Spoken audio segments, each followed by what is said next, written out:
নারী কাবাডি বিশ্বকাপে ট্রফি উন্মোচন করলেন প্রধান উপদেষ্টা।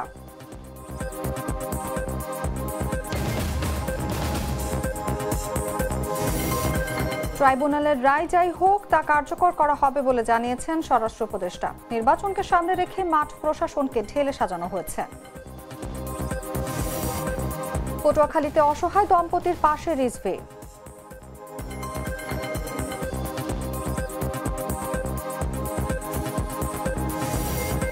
রাশিয়া ইউক্রেন পাল্টাপাল্টি হামলা, তেল শোধনাগারে বিস্ফোরণ, নিহত ৮।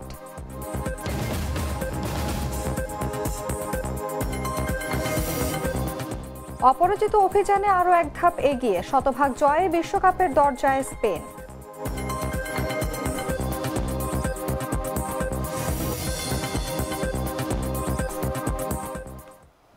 এতক্ষণ শুনছিলেন সংবাদ শিরোনাম। দর্শক আমন্ত্রণ সন্ধ্যা ৭টার সংবাদে, সঙ্গে আছি আমি অনুভা বিশ্বাস। মশলা বদলে ফেলেছি, এবার আপনিও বদলে ফেলুন। একবার প্রাণ গুঁড়া মশলা ব্যবহার করেই দেখুন। চলে যাচ্ছি পুরো খবরে। দ্বিতীয় নারী কাবাডি বিশ্বকাপের আনুষ্ঠানিক ট্রফি উন্মোচন করেছেন অন্তর্বর্তী সরকারের প্রধান উপদেষ্টা অধ্যাপক মোহাম্মদ ইউনূস।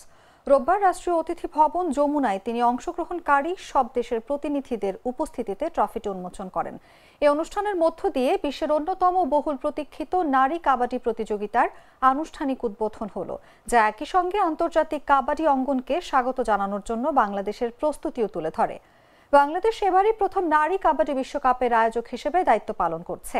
১৭ থেকে ২৪ নভেম্বর পর্যন্ত ঢাকার শহীদ সোহরাওয়ার্দী ইনডোর স্টেডিয়ামে এই প্রতিযোগিতা হবে।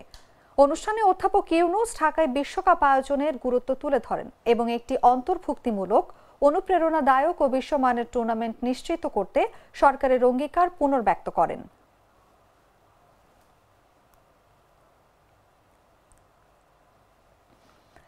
স্বরাষ্ট্র উপদেষ্টা লেফটেন্যান্ট জেনারেল মোহাম্মদ জাহাঙ্গীর আলম চৌধুরী বলেছেন, আগামীকাল ট্রাইব্যুনালে যে রায় হোক তা কার্যকর হবে। দুপুর ২টায় বরিশাল পুলিশ লাইনে আইনশৃঙ্খলা বাহিনী সহ মাঠ প্রশাসনের শীর্ষ কর্মকর্তাদের সঙ্গে বৈঠক শেষে তিনি একথা জানান। মোহাম্মদ জাহাঙ্গীর আলম চৌধুরী বলেন, নির্বাচনকে সামনে রেখে মাঠ প্রশাসনকে ঢেলে সাজানো হয়েছে। বর্তমান আইনশৃঙ্খলা পরিস্থিতি খুব ভালো কিংবা খুব মন্দ নয়, মাঝামাঝি পর্যায়ে শৃঙ্খলা পরিস্থিতি রয়েছে। তিনি আরো বলেন, আগামী নির্বাচনকে কেন্দ্র করে কোনো ধরনের সহিংসতা কিংবা অপ্রীতিকর ঘটনা যেন না ঘটতে পারে, সেই ব্যাপারে নির্দেশ দেওয়া হয়েছে। স্বরাষ্ট্র উপদেষ্টা বলেন, দেশে এখন সবাই নির্বাচনমুখী, আইন শৃঙ্খলা পরিস্থিতি মোটামুটি সন্তোষজনক। এখন যে পরিস্থিতিটা সেটা সন্তোষজনক। এই আমাকে ৫৪ বছর স্বাধীনতার পরে মানে কোনো পেপারে বা কোনো সেই সময় তো আমিও, আপনারা সবাই জানেন, আমি একসময় সংবাদ কর্মী ছিলাম, আমিও মর্নিং নিউজে লিখতাম। সে ওই সময় থেকে এখন পর্যন্ত যে আইন শৃঙ্খলা পরিস্থিতি খুব ভালো কেউ কোনোদিন বলেন। সবসময় একটু নেগেটিভের দিকেই থাকে, বাট এখন আমি বলবো যে মোটামুটি সন্তোষজনক, যে খুব একটা ভালো আমি তাও বলবো না। তার এখন এই যে ২-৪ দিন যাওয়া এই যে একটা নতুন ধরনের একটা হয়েছে, এতে হয়তো ২-একটা জায়গায় একটু ঝামেলা সৃষ্টি হচ্ছে। এটা আপনাকে সবাই সহযোগিতা এটা কন্ট্রোলে চলে আসবে। আমার না, আপনাকে সবারই প্রস্তুতি আছে, আপনাকে প্রস্তুতি আছে। আপনার সাংবাদিকরাও কিন্তু এই রায়টা কি হচ্ছে একের কান পাইতে থাকবেন, কি রায়টা হচ্ছে। আমার বাহিনীগুলো কিন্তু সবাই ওরকম ভাবে প্রস্তুত, আমরা সবাই প্রস্তুত আছি। রায়ের মাননীয় ইসেরা কি বলে ট্রাইব্যুনাল কি রায় দেয় তা আমরা তো জানি না, বাট রায় যাই দেয় এটা কার্যকরী হবে এবং জনগণ এবং তার এই আসন্ন জাতীয় নির্বাচন অবাধ, সুষ্ঠু ও গ্রহণযোগ্য করতে নতজানু না হয়ে নিরপেক্ষ ও শক্ত ভূমিকা নিতে নির্বাচন কমিশনের প্রতি আহ্বান জানিয়েছে ৬টি রাজনৈতিক দল। দলগুলো বলছে, সুষ্ঠু নির্বাচন করতে হলে নির্বাচন কমিশনকে নিরপেক্ষ ও শক্ত ভূমিকা নিতে হবে। কোনোভাবেই অনিয়ম ও অদৃশ্য শক্তির কাছে নতজানু হওয়া যাবে না। রোববার নির্বাচন ভবনের সম্মেলন কক্ষে দ্বিতীয় দিনের সংলাপের প্রথম পর্বে অংশ নিয়ে ৬টি রাজনৈতিক দলের প্রতিনিধিরা ইসির প্রতি এই আহ্বান জানান। এ সময় প্রধান নির্বাচন কমিশনার ও অন্য নির্বাচন কমিশনাররা জানান, আইন ও বিধি প্রয়োগে তারা কঠোর থাকবেন। এক্ষেত্রে সবার সহযোগিতা দরকার। ইসি কোনো চাপের কাছে নতজানু হবে না। পোস্টাল ব্যালটের গোপনীয়তা ভঙ্গ করলেও ব্যবস্থা নেওয়ার কথা জানিয়ে সবার সহযোগিতা চেয়েছে ইসি। এদিন সকাল 10:30 থেকে দুপুর 1টা পর্যন্ত প্রথম ধাপের সংলাপে অংশ নেওয়া দলগুলো হলো গণফোরাম, গণফ্রন্ট, ইসলামিক ফ্রন্ট বাংলাদেশ, ইসলামী ঐক্যজোট, বাংলাদেশ সুপ্রিম পার্টি, বিএসপি ও বাংলাদেশ জাতীয় পার্টি। অর্ধশতাধিক নিবন্ধিত দলের মধ্যে বৃহস্পতিবার ও রোববার মিলিয়ে 24টি দলের সঙ্গে সংলাপ করল ইসি। প্রিন্ট ও ইলেকট্রনিক মিডিয়ার সহকর্মীবৃন্দ, নির্বাচন কমিশনের আমার সহকর্মী কর্মকর্তা বাংলাদেশ ন্যাপের যুগ্ম মহাসচিব, আমরা বাংলাদেশ ন্যাশনাল আওয়ামী পার্টি, এখন কিন্তু আমরা যারা প্রার্থী থাকি আমরা খুব ঢাকা এখন সত্যি পোস্টার ব্যানারের নগরী। ত্রয়োদশ জাতীয় সংসদ নির্বাচনের আগে পুরো শহর জুড়ে পোস্টার, ব্যানার ও ফেস্টুনে ঢাকা গেছে। দেওয়াল, ফুটপাত, খুঁটি ও ওভারব্রিজ সব জায়গায় পোস্টারের দখল। ডিএনসিসি ও ডিএসসিসি অপসারণ অভিযান চালালেও কার্যকর ফল হয়নি এবং রাজনৈতিক দলের দায়িত্বহীনতায় শহরের সৌন্দর্য এখন হুমকিতে। বিস্তারিত জানাচ্ছি জাগো ডেস্ক রিপোর্টে। ঢাকা এখন সত্যিই পোস্টার ব্যানারের নগরী। ত্রয়োদশ জাতীয় সংসদ নির্বাচন সামনে রেখে পুরো শহর জুড়ে ছড়িয়ে পড়েছে পোস্টার, ব্যানার আর ফেস্টুনের দখলদারিত্ব। আইন আছে, নিষেধাজ্ঞা আছে, কিন্তু প্রয়োগ নেই বললেই চলে। ফলে নগরের দেয়াল, ফুটপাত, খুঁটি, ওভারব্রিজ কোথাও পোস্টার না লাগানোর জায়গা নেই। এমনকি 24-এর গ্রাফিতি পর্যন্ত রেহাই পায়নি। অধিকাংশ দেয়ালের শিল্পকর্মই এখন ঢেকে গেছে সম্ভাব্য প্রার্থীদের প্রচারণা পোস্টারে। নগরবাসীর অভিযোগ আরও স্পষ্ট।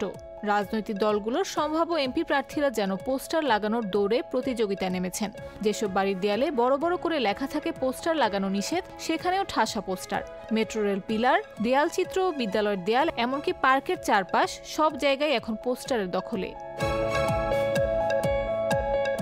ডিএনসিসি ও ডিএসসিসি দুই সিটি কর্পোরেশনই বলছে তারা নিয়মিত অপসারণ অভিযান চালাচ্ছে, কিন্তু ফলাফল শূন্য। ডিএনসিসি নির্ধারিত স্থানে পোস্টার লাগানোর জন্য 50টির বেশি বোর্ড স্থাপন করেও কাঙ্ক্ষিত সুফল পায়নি। বোর্ডগুলো প্রায় খালি, আর আশেপাশের দেয়ালে পোস্টারের সয়লাভ। দক্ষিণ সিটির অবস্থাও আরও করুণ, অভিযান নেই বললেই চলে। প্রশাসকদের দায়িত্বহীনতা আর নজরদারি শূন্যতায় পুরো দক্ষিণাঞ্চল এখন পোস্টার দখলে নোংরা হয়ে উঠেছে। 2012 সালের দেয়াল লিখন ও পোস্টার লাগানো নিয়ন্ত্রণ আইনে কঠোর শাস্তির বিধান থাকলেও তার প্রয়োগ নেই।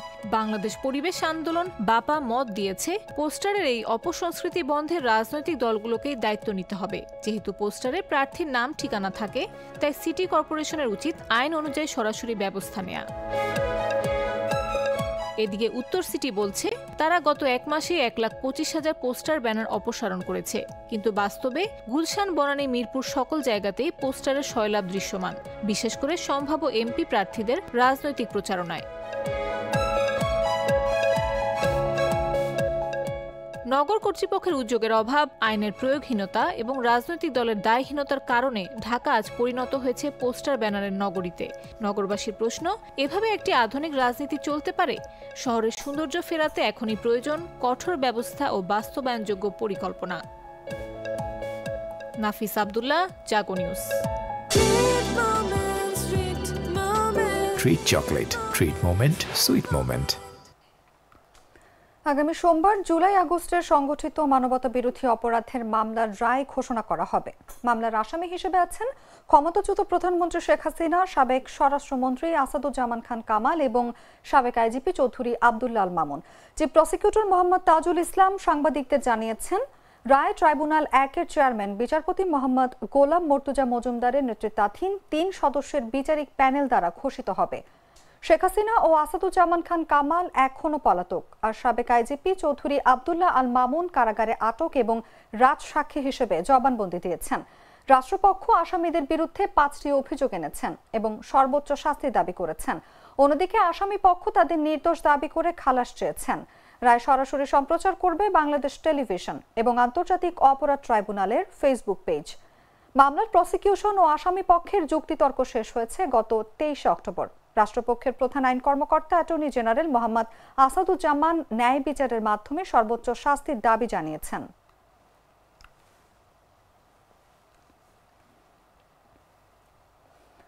আওয়ামী লীগ সভাপতি ও ক্ষমতাচ্যুত প্রধানমন্ত্রী শেখ হাসিনার বিরুদ্ধে দায়ের করা গণহত্যা মামলার রায় ঘোষণাকে কেন্দ্র করে সারা দেশে উদ্বেগ তৈরি হয়েছে, এমন মন্তব্য করেছেন বিএনপি মহাসচিব মির্জা ফখরুল ইসলাম আলমগীর। রোববার জাতীয় প্রেস ক্লাবে মাওলানা ভাসানীর 49তম মৃত্যুবার্ষিকী উপলক্ষে আয়োজিত আলোচনা সভায় তিনি বলেন, রায়ের কারণে দেশে এক ধরনের অনিশ্চয়তা ও আতঙ্ক বিরাজ করছে। কিছু মহল পরিকল্পিতভাবে নৈরাজ্য সৃষ্টি করতে চাইছে, যা রোধ করতে হবে। ফখরুল আরও বলেন, বাংলাদেশের রাজনীতি বর্তমানে বিভ্রান্তিকর ও অস্বাভাবিক অবস্থায় রয়েছে। তিনি বারবার বলেছেন, নির্বাচনই একমাত্র পথ যা দিয়ে গণতন্ত্রে ফেরার সম্ভাবনা তৈরি হবে। দেশের মানুষ চায় একটি নির্বাচিত সরকার যা জনগণের সমর্থন পাবে। অর্থনীতি ও আইন শৃঙ্খলার পরিস্থিতি নির্বাচিত সরকার ছাড়া আরও অবনতির দিকে যাবে। তিনি সকল রাজনৈতিক দলকে ঐক্যবদ্ধ হয়ে গণতন্ত্র প্রতিষ্ঠার আহ্বান জানান এবং মওলানা ভাসানীর আদর্শ অনুসরণ করে দেশের গণতন্ত্র পুনঃপ্রতিষ্ঠার তাগিদ দেন।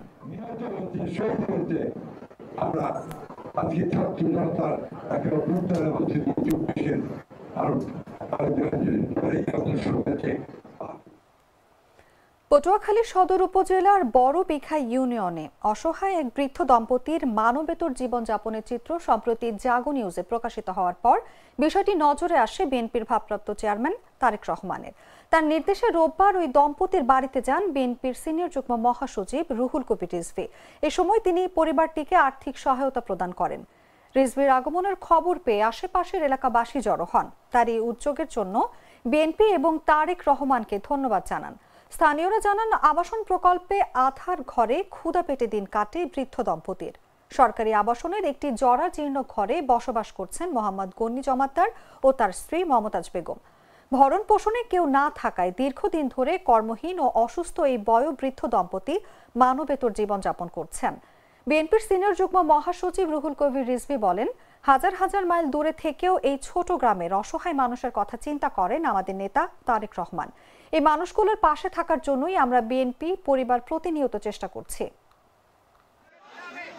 এই তারেক জিয়া ভাই আমাদের যে সংবাদ ডাক্তারখানা নিয়ে অনেক চিকিৎসা বাধাও করাইছে, তাতে আমি খুব সুনমতি, তাতে খুব সুস্থ সহযোগিতা করছে। সাংবাদিক চেহারা ওই তারেক জিয়া সহযোগিতা করছে, টাকা পয়সা দিয়েছে, এতে আমরা ভালোই চলতে আছি। আবার আজগো আইছে সাংবাদিক যে এই তারেক জিয়া টাকা পাঠাইছে, অনেক কিছু পাঠাইছে। দুঃখী দরিদ্র অসহায় মানুষের জন্য উপকারের হাত বাড়াই দিছে, অসহায় মানুষের পাশে দাঁড়াইছি আমরা সবাই। আমাদের নেতা তারেক রহমান তাদের সার্বিক সহযোগিতা করার জন্য আজকে কেন্দ্রীয় কমিটির যুগ্ম সাধারণ সম্পাদক রুহুল কবির রিজভী স্যার আজকে আমাদের বিঘায় আসছে। এজন্য আমরা বড় বিঘা এবং ছোট বিঘাবাসী খুব গর্বিত। এখানকার স্থানীয় পত্রিকায় আব্দুল গনি নামে একজন ভদ্রলোক প্রায় বেশ কয়েকদিন না খেয়েছিলেন। ভারপ্রাপ্ত চেয়ারম্যানের কাছে লন্ডনে তিনি এই সংবাদটি পেয়েছেন। অতি দ্রুত তিনি আমরা বিএনপি পরিবারের আহ্বায়ক আতিকুর রহমান রুম্মনকে জানিয়েছেন যেভাবেই হোক তার পক্ষ থেকে কিনা আসা। সিলেটের শাহজালাল বিজ্ঞান ও প্রযুক্তি বিশ্ববিদ্যালয় কেন্দ্রীয় ছাত্র সংসদ নির্বাচনের তফসিল ঘোষণা করেছেন প্রধান নির্বাচন কমিশনার অধ্যাপক ডক্টর আবুল মুকিত মোহাম্মদ মোকাদ্দেস। রোববার বিকেল 4:30টায় নির্বাচন কমিশন কার্যালয়ে তফসিল ঘোষণা করা হয়। তফসিল অনুযায়ী আগামী 17 ডিসেম্বর ভোট গ্রহণ অনুষ্ঠিত হবে। 16 নভেম্বর 2025 রোজ রবিবার আমরা তফসিল ঘোষণা করছি। 20 নভেম্বর 2025 বৃহস্পতিবার খসড়া ভোটার তালিকা প্রকাশ। 22 নভেম্বর 2025 রোজ শনিবার খসড়া ভোটার তালিকা আপত্তি গ্রহণ এর সর্বশেষ সময় বেলা 3:30 পর্যন্ত। 23/11/2025 রোজ রবিবার চূড়ান্ত ভোটার তালিকা প্রকাশ। 24/11/2025 রোজ সোমবার মনোনয়নপত্র বিতরণ শুরু, সকাল 10টা থেকে বেলা 3:30 পর্যন্ত। 25 নভেম্বর 2025 রোজ মঙ্গলবার মনোনয়নপত্র বিতরণ ও জমাদান, সকাল 10টা থেকে বিকাল 3:30 পর্যন্ত।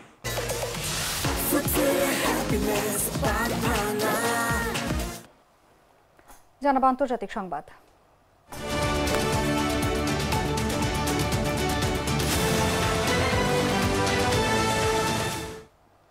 রাশিয়ার বিমান ও ড্রোন হামলায় ইউক্রেনে গত 24 ঘন্টায় কমপক্ষে 4 জন বেসামরিক নাগরিক নিহত এবং 17 জন আহত হয়েছেন। এর আগে শনিবার ইউক্রেনীয় বাহিনীর হামলায় রাশিয়ার রিয়াজানের তেল শোধনাগারে বিস্ফোরণ ও বড় ধরনের অগ্নিকাণ্ডের ঘটনা ঘটেছে। রোববার রাশিয়ার রিয়াজান অঞ্চলে গভর্নর পাভেল মালকভ এবং ইউক্রেনের আঞ্চলিক প্রশাসন ও জেনারেল স্টাফ এসব তথ্য নিশ্চিত করেছে। ইউক্রেনের বিমান বাহিনী জানিয়েছে রাশিয়া একটি ইস্কান্দার এম ক্ষেপণাস্ত্র এবং মোট 176টি ড্রোন নিক্ষেপ করে। এর মধ্যে 139টি ড্রোন ভূপাতিত করা গেলেও বাকি ড্রোনগুলো কয়েকটি এলাকায় আঘাত এনেছে। ইউক্রেনের সুমি অঞ্চলে ড্রোন হামলায় হওয়ায় অগ্নিকাণ্ডে এক নারী আহত, দক্ষিণের খেরসনে রুশ গোলাবর্ষণে 2 জন নিহত ও 8 জন আহত হয়েছেন। এছাড়া পূর্বের দোনেস্ক এক ব্যক্তি ও 5 জন আহত এবং দক্ষিণ পূর্বাঞ্চলের জাপোরিঝিয়া নদী তীরে জেলেদের ওপর হামলায় 1 জন নিহত হয়েছে। অন্যদিকে রুশ প্রতিরক্ষা মন্ত্রণালয় দাবি করেছে ওই রাতে রুশ বিমান প্রতিরক্ষা বাহিনী 64টি ইউক্রেনীয় ড্রোন ধ্বংস করেছে, যার মধ্যে 25টি রিয়াজান ওব্লাস্টের আকাশে ভূপাতিত করা হয়।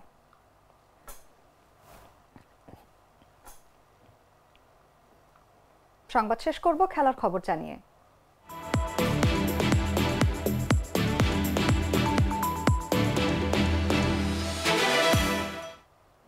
জর্জিয়ার বিপক্ষে 4-0 ব্যবধানের বড় জয়ে বিশ্বকাপ ফুটবলে কোয়ালিফাই করার কাছাকাছি এসে দাঁড়িয়েছে স্পেন।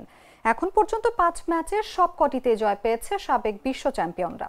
এখন পর্যন্ত কোনো ম্যাচেই গোল হজম করেনি দলটি। প্রতিপক্ষকে হজম করিয়েছে 19 গোল। স্পেনের অর্জিত পয়েন্ট এখন 15। 3 পয়েন্টে এগিয়ে আছে 2-এ থাকা তুরস্কের চেয়ে। এই গ্রুপের পরবর্তী ম্যাচে ঘরের মাঠে তুরস্কের কাছে 7-0 ব্যবধানে পরাজিত না হলে বিশ্বকাপ নিশ্চিত হয়ে যাবে লুইস দে লা ফুয়েন্তের দলের। লামিনে ইয়ামালের চোট নিয়ে বার্সেলোনা ও স্পেন দলের টানাপোড়েনের প্রভাব দেখা যায়নি 15 নভেম্বর জর্জিয়ার বরিস পাইচাৎসে দিনামো অ্যারেনায়। জোড়া গোল করেন মিকেল ওয়ারজাবাল। বাকি 2 গোল আসে মার্টিন জুবিমেন্দি ও ফেরান তোরেসের পা থেকে। আধিপত্য বজায় রেখে পাওয়া জয়ের ম্যাচটিতে গোল করা শুরু করে স্পেন 11 মিনিটে। জর্জি গোকোলেইশভিলি হ্যান্ডবলের পর মিকেল ওয়ারজাবাল পেনাল্টি থেকে গোল করেন। প্রথম গোলের মিনিট 11 পর গোল করেন জুবিমেন্দি। ব্যবধান বাড়ান তিনি ফ্যাবিয়ান রুইজের সহায়তায় বল পেয়ে বক্সে ঢুকে পরাস্ত করেন প্রতিপক্ষের গোলকিপারকে। প্রথমার্ধের 35 মিনিটে ওয়ারজাবালের পাস থেকে দলের তৃতীয় গোলটি করেন ফেরান তোরেস। বিরতির পর খেলা ফিরলে এবার ওয়ারজাবালকে গোলে সহায়তা করেন তোরেস। তার বাঁকানো ক্রস 63 মিনিটে হেড দিয়ে নিজের জোড়া ও দলের হালি নিশ্চিত করেন ওয়ারজাবাল। ফিফা র্যাঙ্কিংয়ে শীর্ষে থাকা স্পেন এখন পর্যন্ত বাছাই পর্বের 5টি ম্যাচই জিতেছে। এই সময় তারা 19 গোল করেছে এবং একটি গোলও হজম করেনি।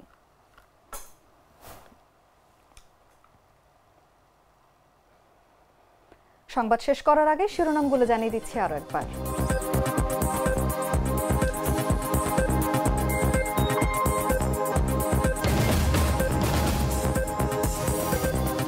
নারী কাবাডি বিশ্বকাপের ট্রফি উন্মোচন করলেন প্রধান উপদেষ্টা।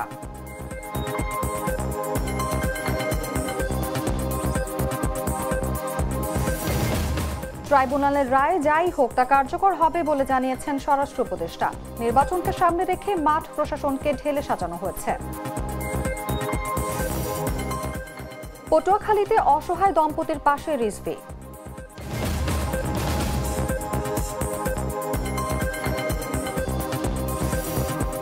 রাশিয়া ইউক্রেন পাল্টাপাল্টি হামলা, তেল শোধনাগারে বিস্ফোরণ, নিহত 4।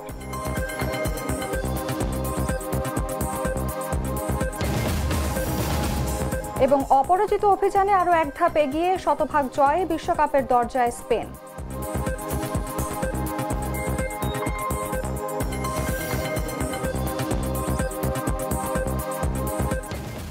দর্শক, এই ছিল এখনকার মতো।